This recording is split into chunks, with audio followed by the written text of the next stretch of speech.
Le 5 octobre 1994, à quelques heures d'intervalle, 53 personnes trouvent la mort en Suisse et au Canada. Journaliste pour le Paris Match suisse, comment apprenez-vous qu'il s'agit d'adeptes d'une secte? Arnaud Béda, par la police, qui nous annonce d'abord que les cadavres font partie de la secte du Temple du Soleil, confusion avec l'album de Tintin j'imagine.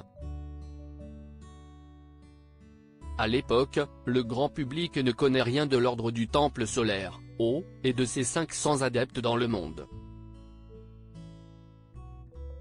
En Suisse, on les range pudiquement dans la catégorie nouveau mouvement religieux. Vous commencez à enquêter sur la partie canadienne. Oui, je pars dès le lendemain pour Québec, où le Temple solaire est bien plus connu que chez nous. J'ai retrouvé une vidéo de propagande des années 80, tournée dans leur communauté. On y voit des bobos avant l'heure, discutant agriculture bio et révélations cosmiques. Le problème, si est que ces doudingues ont été manipulés par la folie mortifère de leur gourou. Vous avez étudié les écrits et les conférences de Luc Jouret et Joseph Di Mambro, les deux leaders de l'eau. Comment enrôlaient-ils des adeptes? Jouret était la vitrine. Bel homme, charismatique, homéopathe de formation, il donne des conférences New Age partout, y compris sur des chaînes du câble au Canada.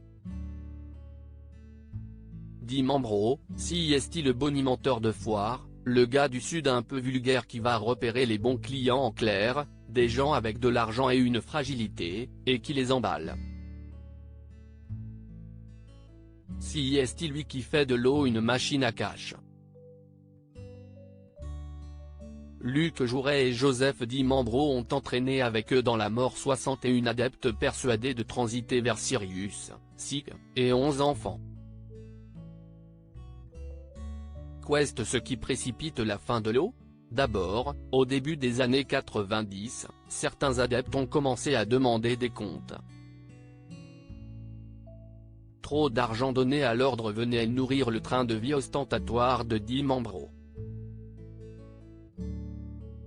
Ensuite, l'un des piliers de la secte, responsable des effets spéciaux lors des cérémonies, quitte l'ordre. La supercherie risque d'éclater et montrer que Jouret comme Di Mambro n'ont aucun pouvoir magique. Ils organisent donc ce pseudo-suicide collectif où ils vont en fait tuer les traîtres. On a retrouvé un enregistrement de Di Mambro où il annonce qu'il veut faire encore plus spectaculaire qu'à Waco. Un temps soupçonné d'être le numéro 3 de l'eau, Michel Tabachnik, chef d'orchestre, a été relaxé en 2006. Quelle est votre conviction aujourd'hui? Je ne pense pas qu'il savait que des massacres se préparaient.